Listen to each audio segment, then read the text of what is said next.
ओम गणेशाय नमः। जय श्री कृष्णा, राधे राधे। बोलो गणेश भगवान की जय हो, बोलो बुद्ध देवता की जय हो। आप सभी के मंगल जीवन की कामना करते हुए शुरू करते हैं बुद्ध अष्टमी व्रत कथा। कथा शुरू करने से पहले कमेंट बॉक्स में बुद्ध देवता की जय हो, गणेश भगवान की जय हो जरूर लिखना। और अगर आपने मीरा भक्ति चैनल को सब्सक्राइब नहीं किया है तो जरूर करना। पहली कथा। मिथिला नाम की एक नगरी थी। उस नगरी में निमि नाम के एक राजा रहते थे। एक बार बहुत ही भयंकर लड़ाई हुई। उस लड़ाई के अंदर राजा मारे गए। राजा की एक पत्नी थी जिनका नाम था उर्मिला। वह अपने पति के मारे जाने के बाद में राज्य से निकाल दी गई तो वह निराशित होकर इधर उधर भटकने लगी। उसके 2 बच्चे थे, एक बेटा और एक बेटी। वह अपने बच्चों को लेकर अवंती देश चली गई और वहां जाकर एक ब्राह्मण के घर में गेहूं पीसने का काम करने लगी। जब वह गेहूं पीसती तो थोड़े से गेहूं चुराकर अपने पल्लू में बांध लिया करती थी और उन्हीं गेहूं से अपने भूखे बच्चों का पालन पोषण करती थी। इसी तरह समय बीतता गया। उसके बच्चे बड़े हो गए थे। उर्मिला ने अपने जीवन में नाना प्रकार के कष्टों को भोगा था, क्योंकि कहाँ मिथिला की रानी और अब एक मामूली सी नौकरानी बनकर जीवन व्यतीत करना उसके लिए बहुत ही मुश्किल हो गया था। आर्थिक तंगी और मानसिक परेशानी के कारण वह बीमार रहने लगी। बीमार रहते रहते एक दिन वो चल बसी। उर्मिला ने अपनी मौत से पहले अपने बेटे को सब कुछ बता दिया था। तो उर्मिला का बेटा बड़ा ही साहसी और पराक्रमी था। वह माँ की मौत से थोड़ा दुखी जरूर हुआ, लेकिन उसने दुश्मनों से लड़ाई करके अपने राज्य को पुनः प्राप्त कर लिया और अपने मिथिला देश में शासन करने लगा। उसकी बहन का नाम था श्यामला। वह भी विवाह योग्य हो गई थी। श्यामला बहुत ही रूपवती और गुणवती थी। तो उसके विवाह के लिए उसके भाई ने अवंती देश के राजा धर्मराज के पास प्रस्ताव भेजा। तो राजा धर्मराज ने उसके प्रस्ताव को स्वीकार कर लिया और शुभ मुहूर्त देखकर उसके भाई ने बड़ी धूमधाम से अपनी बहन श्यामला और धर्मराज का विवाह करवा दिया। श्यामला विदा होकर धर्मराज के साथ अपने ससुराल आ गई।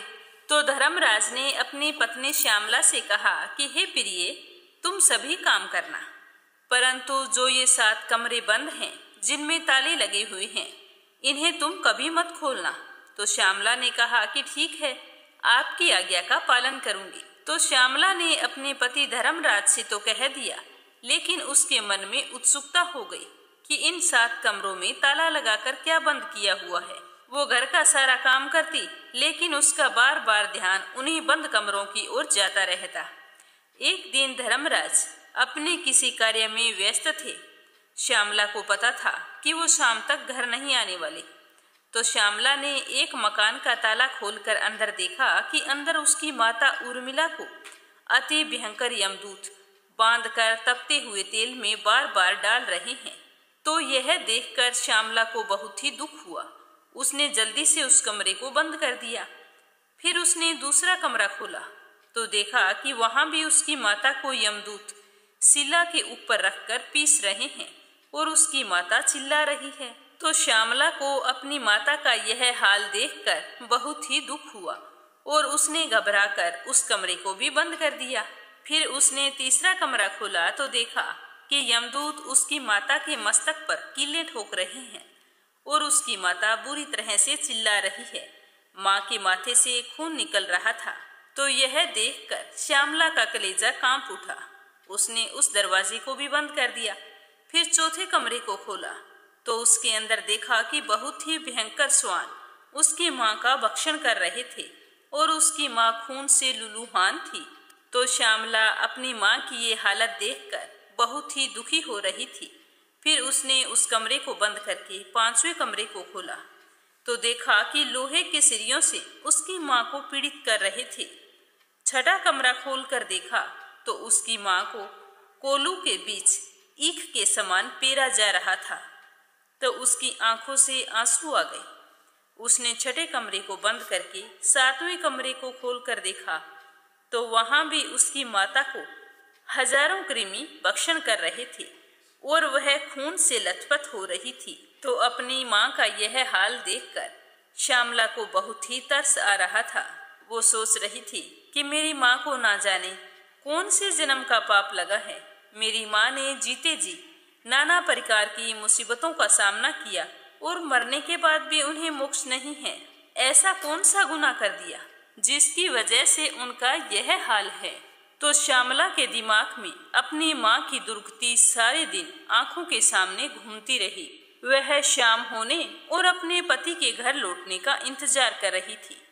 जैसे ही शाम को उसका पति धर्मराज घर आया तो श्यामला ने कहा कि हे स्वामी, मेरी माँ ने ऐसा कौन सा पाप किया है जिसकी वजह से यह इस दुर्गति को प्राप्त हुई है। तो श्यामला की बात सुनकर धर्मराज बोले कि हे प्रिय, तभी तो मैंने तुमसे कहा था कि ये 7 कमरे कभी मत खोलना, तुम्हें वहां पश्चाताप के अलावा कुछ नहीं मिलेगा। पर आपने हमारी बात नहीं मानी। तो श्यामला ने कहा कि आप मुझे वह कारण बताइए जिसकी वजह से मेरी माँ का यह हाल है। तो धर्मराज कहने लगे कि हे प्रिय, तुम्हारे बचपन में तुम्हारी माता एक ब्राह्मण के घर का अनाज पीसती थी, तो वहां से कुछ अनाज के दाने चुराकर अपने घर ले जाती। उन्हीं अनाज से तुम्हारे दोनों बहन भाइयों का पालन पोषण करती थी। क्या तुम इस बात को नहीं जानती जो तुम मुझसे पूछ रही हो? यह सब उसी कर्म का फल है। ब्राह्मण का धन अगर स्नेह से भी भक्षण करे तो 7 कुल अधोगति को प्राप्त होते हैं, और अगर कोई व्यक्ति ब्राह्मण के घर का अन्न चुरा कर खाता है तो उसे जब तक सूरज, चंद्रमा और तारे हैं तब तक नरक से उद्धार नहीं होता। जो गेहूं इसने चुराए थे वही कृमि बनकर इनका भक्षण कर रहे हैं। इसीलिए कभी भी व्यक्ति को ब्राह्मण के घर का अनाज कभी नहीं खाना चाहिए। तो श्यामला दुखी होकर कहने लगी कि हे स्वामी, मेरी माता ने जो कुछ भी पहले किया था वो मैं सब कुछ जानती हूँ, फिर भी अब आप कोई ऐसा उपाय बताइए जिससे मेरी माता का इस नरक से उद्धार हो जाए। मैं क्या करूं जिससे मेरी माँ को इस नरक से मुक्ति मिल जाए? आप जो कहेंगे वो मैं करने के लिए तैयार हूँ।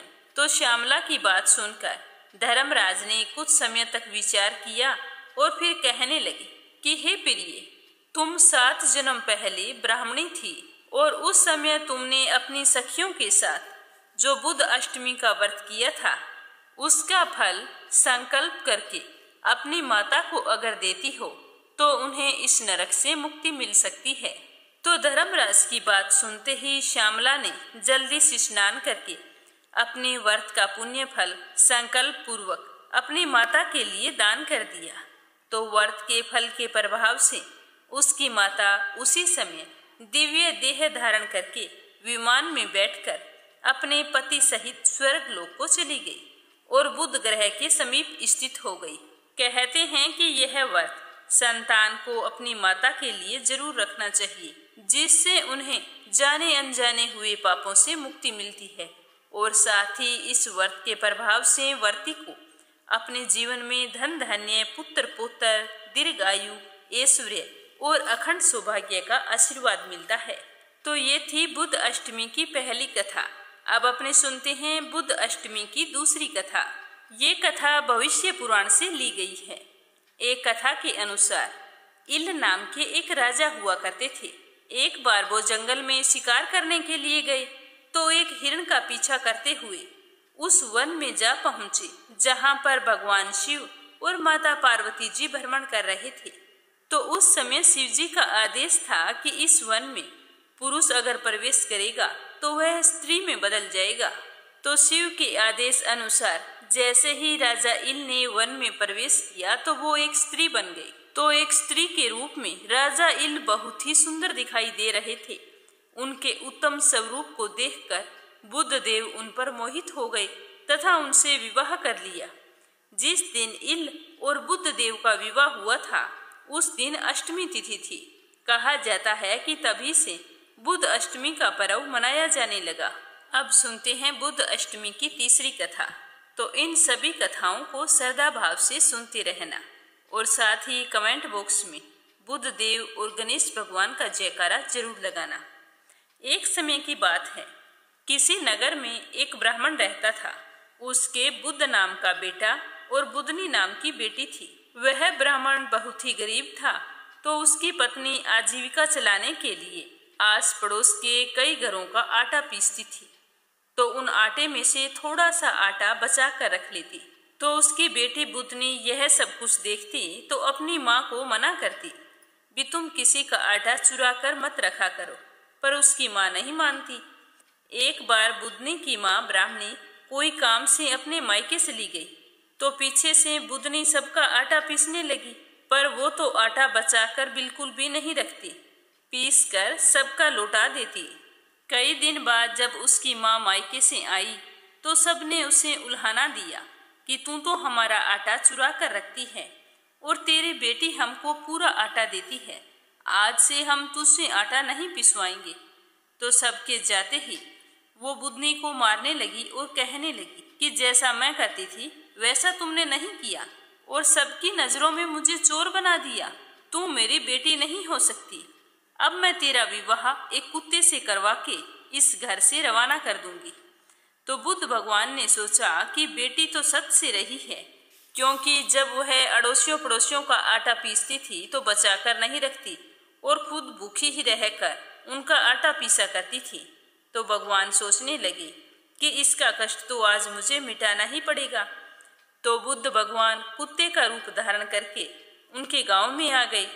उधर बुद्धनी की माँ अपने बेटे को कहती है कि गांव में जाकर तुम्हें जो भी पहला कुत्ता मिले उसे तिलक करके ले आना। तो बुद्धनी का भाई अपनी माँ के कहे अनुसार गांव में कुत्ते को ढूंढने के लिए निकल पड़ा। तो बुद्ध भगवान उसे कुत्ते के वेश में मिल गए, तो वह उस कुत्ते को लेकर घर आ गया और उसके तिलक कर दिया। सारे गांव में चर्चा होने लगी कि बुद्धनी का विवाह एक कुत्ते के साथ हो रहा है। अब बुद्धनी की माँ गांव में जिस किसी के पास जाती कि मेरी काम में मदद करो, तो सारी की सारी महिलाएं कहती कि हमें तो फुर्सत नहीं है। तो परेशान होकर बुद्धनी की माँ बुद्धनी को मारने लगी और कहने लगी कि तू तो निर्भागी है, जो तेरे ब्याह का काम कोई नहीं झेलता है। ऐसा करते करते ब्याह की बेला आ गई और दूल्हा बनकर कुत्ता वहां पर पहुंच गया। अब सारे गांव वाले हंसी करने लगे कि बुद्धनी का ब्याह तो कुत्ते से हो रहा है। तो बुद्धनी कहने लगी कि हे भगवान, अब मेरी और परीक्षा मत लो, सब लोग मेरी हंसी कर रहे हैं। तो भगवान से बुद्धनी का दुख देखा नहीं गया। जैसे ही भगवान कुत्ते का रूप धारे तोरण के लिए दरवाजे पर आए तो उन्होंने अपना असली रूप धारण कर लिया। तो देखते ही सारे गांव वालों को बड़ा ही आश्चर्य हुआ और सारे भगवान की जय जयकार करने लगे। तो भगवान मुस्कुराते हुए बुद्धनी के साथ फेरे लेकर बुद्धनी को विदा करवाकर वहां से ले गए। तो वहां जाकर बुद्धनी अपने पति भगवान के साथ बड़े ही आराम पूर्वक रहने लगी। ऐसा करते करते काफी समय बीत गया। एक दिन की बात है कि बुद्धनी की एक सहेली कहने लगी कि तू भगवान की चहेती है, फिर भी भगवान तुझे ऊपर कमरे में रखते हैं और नीचे जो 7 कमरे हैं उनकी चाबी नहीं देते। अगर तू अच्छी लगती तो तुझसे कोई चीज छुपा कर रखने की क्या बात थी। तो यह बात बुद्धनी के दिमाग में घर कर गई और वह भगवान से जिद करने लगी कि स्वामी, मुझे उन 7 कमरों की चाबी दो। तो भगवान ने कहा कि बुद्धनी, तुम्हारे लिए यह अच्छा नहीं होगा। पर फिर भी बुद्धनी नहीं मानी, जिद करने लगी। तो भगवान ने उसे चाबी दे दी। तो बुद्धनी ने जैसे ही एक कमरे का ताला खोला तो देखा कि उसकी माँ एक नरक जैसे वातावरण में पड़ी है। तो वह तुरंत भगवान के पास जाकर बोली कि हे भगवान, मेरी माँ की ये दशा क्यों हुई। तो भगवान कहने लगे कि ये अपने कर्मों का दुख भोग रही है। तो बुद्धनी कहने लगी कि आप जैसे जवाई मेरी माँ के हैं और मेरी माँ का यह हाल है। हमारे जिंदा होते हुए हमारी माँ नरक की यातना भोग रही है। तुम्हें मेरी भक्ति का वास्ता, तुम मेरी माँ को इस नरक से मुक्त करवाओ। तो भगवान कहने लगे कि बुद्धनी, तेरी भाभी बुध अष्टमी का व्रत करे तो तुम्हारी माँ की यह जून छूट सकती है। तो बुद्धनी भगवान से आज्ञा लेकर अपने मायके आ गई। तो उस समय उसकी भाभी के बच्चा होने वाला था, तो वो वहां पर कई दिन तक रुक गई। कुछ दिनों के बाद में उसकी भाभी ने बहुत ही सुंदर पुत्र को जन्म दिया। तो वो अपनी भाभी से कहने लगी कि भाभी, मैं तुमसे एक काम कहती हूँ, मुझे उम्मीद है कि भाभी तुम मुझे निराश नहीं करोगी। तो उसकी भाभी कहने लगी कि ननद ऐसा क्या बात है, तुम मुझे बताओ। तो बुदनी अपनी भाभी की राय जानकर बहुत ही खुश हुई और कहने लगी कि भाभी, जब मेरे भतीजे का नामकरण हो जाए तो उसके बाद में तुम बुध अष्टमी का व्रत करना, जिससे मेरी माता को और आपकी सास को नरक की यातना से मुक्ति मिल जाए। यह कहते हुए बुदनी ने अपनी माँ की सारी हालत अपनी भाभी को बताई। तो भाभी ने कहा कि हाँ, क्यों नहीं, तुम ऐसा करो, बुध अष्टमी के व्रत तक यहीं पर रुक जाओ और मुझे व्रत की सारी विधि बता देना। मैं अपनी सास की मुक्ति के लिए बुध अष्टमी का व्रत जरूर करूंगी। तो बुदनी वहां पर रुक गई और जैसे ही बुधवार की अष्टमी तिथि आई तो अष्टमी के 8 व्रत करके 9वें व्रत में उद्यापन किया। व्रत किया तो व्रत कथा सुनी, 8 जोड़ा जोड़ी ब्राह्मण को भोजन करवाकर वस्त्र दान दक्षिणा में दिए और हाथ जोड़कर कहा कि मेरे सास ससुर को नरक की योनि से मुक्ति मिले और वहां से निकलकर उनका वैकुंठ में वास हो। तो इस तरह बुदनी और उसकी भाभी तीनों ने ये बुध अष्टमी का व्रत किया और अपनी माँ को नरक से छुड़ाकर वैकुंठ का वास दिलाया। जैसे बुदनी ने और उसकी भाभी ने अपनी माँ को नरक से छुड़ाया, उसी तरह सभी बेटियां अपनी माँ को वैकुंठ का वास दिलाने के लिए इस व्रत को अवश्य करें और व्रत कथा जरूर सुने। हे बुद्ध देव, हे गणेश जी भगवान, मेरे पीहर और ससुराल सभी पर अपनी कृपा दृष्टि बनाए रखना। कोई जाने अनजाने पाप हो जाता है तो उनकी गलती माफ करना। जय हो बुद्ध देवता की, जय हो गणेश भगवान की। अब अगली कथा सुनेंगे गणेश जी भगवान की। एक समय की बात है, एक गांव में एक अंधा और अनाथ लड़का रहता था। वह मंदिर के बाहर बैठकर भीख मांगकर गुजर बसर किया करता था। उसी गांव में शंकर चाचा भी रहते थे, जो बचपन से ही मोहन की देखभाल किया करते थे। मोहन उन्हीं के साथ रहता था और वे उसे सुबह मंदिर के बाहर छोड़ जाते थे और रात के समय उसे अपने घर ले जाते थे। इसी तरह समय बीत रहा था। एक दिन मोहन ने शंकर चाचा से कहा कि चाचा, आप मेरा बोझ कब तक उठाते रहेंगे? आप बचपन से मेरी देखभाल कर रहे हैं। अब मैं आप पर और बोझ नहीं बनना चाहता। आपके भी बहुत सारी जिम्मेदारियां होंगी, इसीलिए आप मुझे मेरे हाल पर छोड़ दीजिए। तो शंकर चाचा ने कहा कि बेटा, मैं तुझे अपना बेटा मानता हूँ, तू मुझे छोड़कर जाने की बात कर रहा है।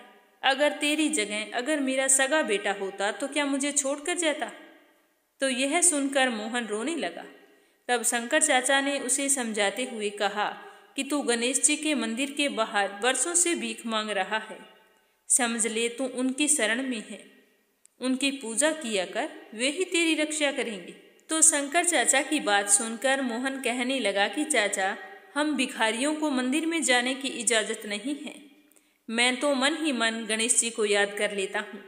तब शंकर चाचा ने कहा कि बेटा, तू चिंता मत कर, एक दिन सब कुछ ठीक हो जाएगा। अब तू सो जा, बहुत रात हो चुकी है, सुबह बात करेंगे। अगले दिन शंकर चाचा मोहन को लेकर गणेश जी के मंदिर पहुँचे। तभी मंदिर के पुजारी ने उन्हें रोक दिया और कहा कि अरे, इस भिखारी को कहाँ मंदिर के अंदर लेकर जा रहे हो? यह तो रोजाना मंदिर के बाहर बैठता है, इसे मंदिर के बाहर ही ले जाओ। तो शंकर चाचा कहने लगे कि क्या भिखारी इंसान नहीं होता? उन्हें पूजा पाठ करने का हक नहीं होता? तुम कौन होते हो इसे पूजा करने से रोकने वाले? तो इस तरह से सुनकर पुजारी को गुस्सा आ गया और गुस्से में आकर पुजारी ने उन दोनों को मंदिर से बाहर निकाल दिया। तो मोहन कहने लगा कि चाचा, रहने दो, मैं यहीं से भगवान की पूजा कर लूँगा। आप मुझ जैसे अंधे के लिए झगड़ा मत करो।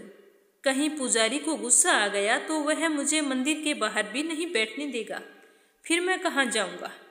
तो यह कहकर मोहन अपनी पुरानी जगह पर जाकर बैठ गया। शंकर चाचा वापस अपने घर चले गए। मोहन बैठकर भीख मांग रहा था।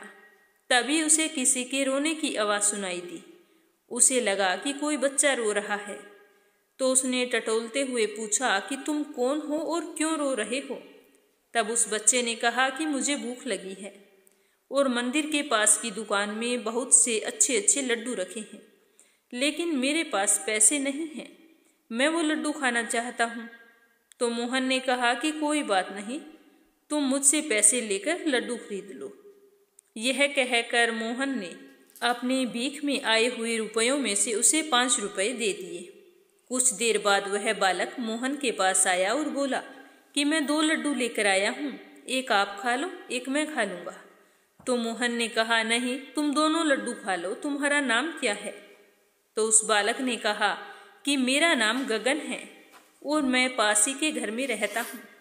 मेरे माता पिता सुबह काम पर चले जाते हैं, मैं मंदिर में खेलने के लिए आ जाता हूँ। यह कहकर वो बालक वहाँ से चला गया। अगले दिन से हर दिन वह बालक आता, मोहन उसे 5 रुपये दे देता और वह लड्डू खाकर चला जाता। एक दिन वह बालक आया तो उसने मोहन से कहा कि तुम रोज मुझे 5 रुपये देते हो, कभी भी मना नहीं करते। तब मोहन ने कहा कि गगन, मैं गणेश जी को लड्डू का भोग लगाना चाहता हूँ, लेकिन हम भिखारियों को मंदिर के अंदर तो जाने नहीं दिया जाता। जब तुम लड्डू खाते हो तो मुझे ऐसा लगता है कि जैसे मैं गणेश जी को भोग लगा रहा हूँ और गणेश जी खुद भोग लेने के लिए मेरे पास आ जाते हैं। इसीलिए तुम रोज आ जाया करो, मैं रोजाना तुम्हारा ही इंतजार करता हूँ। तो इसी तरह से दिन बीतते गए। एक दिन गगन ने मोहन से कहा कि मैं अब तुमसे मिलने और लड्डू खाने नहीं आ सकूँगा, मेरे माता पिता दूसरे गांव जा रहे हैं। तो यह सुनकर मोहन रोने लगा। उसने कहा कि मैं तुम्हारे बगैर नहीं, मैं तुम्हें देख तो नहीं सकता, लेकिन जब मैं तुम्हें 5 रुपये देता हूँ तो मुझे बालक रूपी गणेश जी लड्डू खाते हुए दिखाई देते हैं। तुम मुझे छोड़कर मत जाना, नहीं तो मैं जिंदा नहीं बचूंगा। तो गगन ने कहा कि ठीक है, तुम मेरे साथ मेरे घर चलो, मेरे माता पिता से बात कर लेना, अगर वे मान गए तो मैं रोज तुम्हारे पास लड्डू खाने आता रहूँगा। तो मोहन गगन के साथ चल दिया। काफ़ी दूर चलने के बाद उसने पूछा कि गगन, लगता है हम बहुत दूर आ गए, तुम्हारा घर कहाँ पर है? गगन ने कहा कि बस पहुँचने ही वाले हैं। कुछ देर और चलने के बाद में मोहन ने फिर पूछा, लेकिन कोई उत्तर नहीं मिला। मोहन ने पुकारा कि गगन, गगन तुम कहाँ हो? लेकिन उसे कोई भी जवाब नहीं मिला। तो मोहन घबरा गया। तभी उसका पैर किसी पत्थर से टकरा गया और वह गिर पड़ा। उसके सिर में बहुत ही तेज दर्द हो रहा था। फिर वह उठा, उसने आंख खोलकर देखा तो सामने गणेश जी खड़े थे। गणेश जी को देखते ही मोहन उनके पैरों में गिर पड़ा। गणेश जी ने कहा कि मोहन, मैं तुम्हारी श्रद्धा भक्ति से बहुत ही प्रसन्न हूँ। जिस दिन तुम्हें मंदिर के अंदर नहीं आने दिया गया था, उसी दिन से मैं अपना भोग लेने के लिए हर दिन तुम्हारे पास आता था। इतने गरीब होते हुए भी तुमने मुझको हर दिन लड्डू का भोग लगाया। आज से तुम गरीब नहीं रहोगे, तुम्हारा घर धन धान्य से भरा रहेगा और कोई तुम्हें मेरे दर्शन करने से रोक नहीं सकेगा। यह कहकर गणेश जी भगवान अंतर्ध्यान हो गए। मोहन की आंखों की रोशनी लौट आई थी। वह भागकर अपने घर गया। वहां उसने देखा कि एक कोने में सोने चांदी रुपयों के ढेर लगे हुए हैं। तो उसने भागकर अपने चाचा को आवाज लगाई और सारी बात बताई। जब उसके शंकर चाचा को इस बात का पता चला कि मोहन की आंखों की रोशनी लौट आई है, तो वो बहुत ही खुश हुए और मोहन को गले से लगा लिया। अगले दिन से मोहन नए कपड़े पहनकर अपने शंकर चाचा को साथ लेकर गणेश मंदिर जाने लगा। अब उसे गणेश मंदिर में जाने से कोई भी नहीं रोकता था। इस तरह गणेश जी ने अपने भक्त के सारे विघ्न दूर किए। बोलो गणेश भगवान की जय हो। अगली कहानी लपसी और तपसी की सुने कि लपसी का फल लपसी को मिले, तपसी का फल तपसी को मिले। हमारे बुद्ध अष्टमी के व्रत का और पूजा पाठ का फल हमें मिले। तो ये थी बुद्ध अष्टमी की संपूर्ण व्रत कथा। उम्मीद करती हूँ कि आपको जरूर पसंद आई होगी, तो कमेंट करके जरूर बताना। और साथ ही इस मीरा भक्ति चैनल पर बैशाख मास की पौराणिक कथाएं प्रस्तुत की जा रही है, तो उन्हें भी श्रद्धा पूर्वक सुनना। भगवान श्री हरि विष्णु आपकी सारी मनोकामनाएं पूर्ण करे। जय श्री कृष्णा। राधे राधे।